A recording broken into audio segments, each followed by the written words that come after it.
Eh bien, je suis Nicolas Gallardo, j'ai 52 ans, je suis journaliste d'investigation et je suis plutôt connu comme un militant contre les arnaques. Et j'aide les gens à s'informer, à les sensibiliser sur les risques liés aux escroqueries financières en ligne ou sur Internet.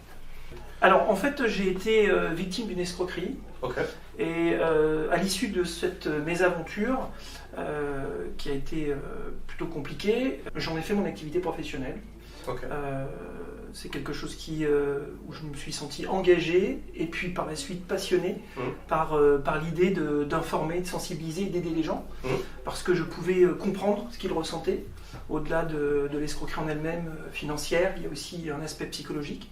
Et donc l'idée, c'était d'aider les victimes, tout comme moi, à retrouver leur argent, ou tout au moins essayer pour elles comprendre qu'est-ce qui leur était arrivé. Tout à fait. Mais surtout de pouvoir, pour les victimes, de pouvoir se regrouper entre elles, par exemple. Donc on a mis en place un outil qui permet aux victimes de se retrouver dans un espace dédié pour elles, qui leur permet d'échanger éventuellement des points de vue, mais surtout des idées en matière de procédure collective, d'action. On a également mis en place des outils qui leur permettent de faire de la prévention, afin d'éviter. Alors, c'est ce qu'on souhaite, c'est qu'elles évitent de tomber dans l'arnaque. Souvent c'est trop tard, elles nous appellent. Le mal est fait, elles ont déjà fait le paiement.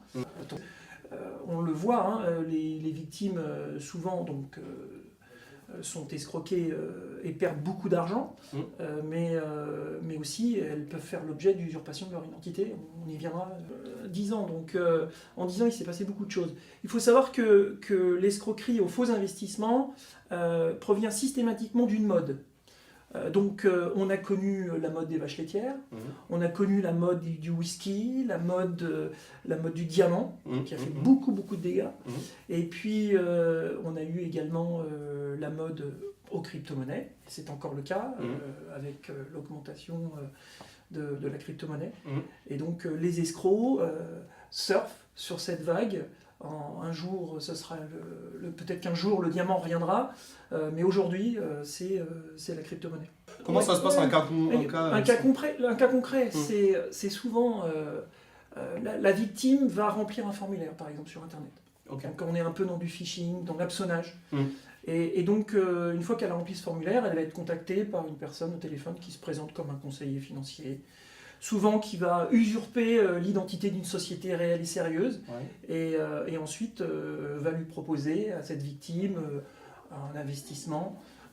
Généralement, ça commence par une petite somme pour mettre en confiance, et puis la victime va recevoir un petit peu d'argent, donc deuxième mise en confiance, et puis à un moment donné, l'appât du gain, le conseiller va lui proposer d'investir beaucoup plus, et c'est là où, une fois qu'elle va investir quasiment souvent l'économie de toute une vie, elle va se rendre compte qu'elle est totalement...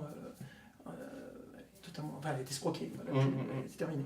Ouais, pour le coup, nous on a eu des victimes justement qui étaient victimes d'arnaques au faux placement crypto, et en fait elle nous expliquait que justement, un peu comme tu dis, elle faisait un petit virement et puis elle voyait que grâce à une IA, il y avait de l'argent. C'est la mode de l'IA, voilà. C'est la mode, voilà, c'est l'IA.